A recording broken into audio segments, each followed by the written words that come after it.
Leo mabingwa wa EPL Arsenal amepewa odds 2 kupata ushindi mbele ya Crystal Palace.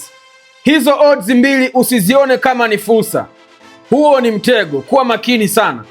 Crystal Palace leo ipo nyumbani pale Selhurst Park, anamkaribisha Arsenal ambaye atakabidhiwa kombe la EPL. Hizi timu mbili zote bado zipo kwenye mashindano ya Ulaya. Arsenal anacheza fainali ya UEFA dhidi ya PSG siku ya Jumamosi, na Crystal Palace atacheza fainali ya kombe la Conference dhidi ya Rayo Vallecano siku ya Jumatano. Hizi timu mbili zote bado hazijamaliza ligi.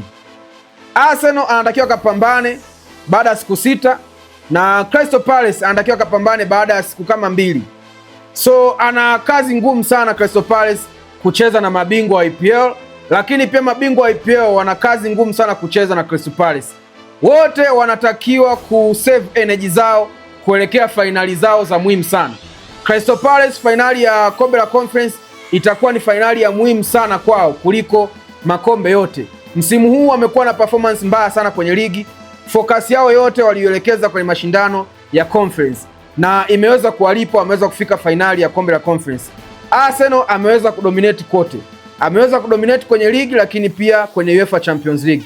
Na saizi tayari ameachieve kwenye ligi, imebaki kuachieve kwenye UEFA Champions League. Kwa hiyo ili kukamilisha ndoto ya kuachieve kote UEFA na ligi, lazima awe na fresh kikosi ambacho kitaenda kucheza UEFA Champions League. Hii game hii dhidi ya Crystal Palace siku ya leo, Arsenal kwake haina umuhimu sana. Tegemea rotation kubwa sana kutoka kwa Mikel Arteta.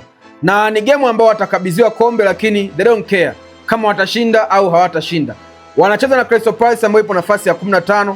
Msimu huu hawajawa katika ile form ambayo tunawafahamu. Kwa hiyo let's expect surprise kwenye hii game. Usije na matokeo yako kuamini kwamba Arsenal ni bingwa wa EPL kwa hiyo anaweza akamfunga Crystal Palace. Usije na hizo akili. Hii ni game ambayo inaweza ikatoa magoli mengi au isitoe magoli kabisa. Otherwise, niambie maoni yako kuhusu hii game ya mwisho, game ya Arsenal kukabidhiwa kombe pale Selhurst Park, moja kati ya viwanja vidogo sana, kinaingiza capacity ya watu kama 25,000 hivi. So una maoni gani kuhusu hii game?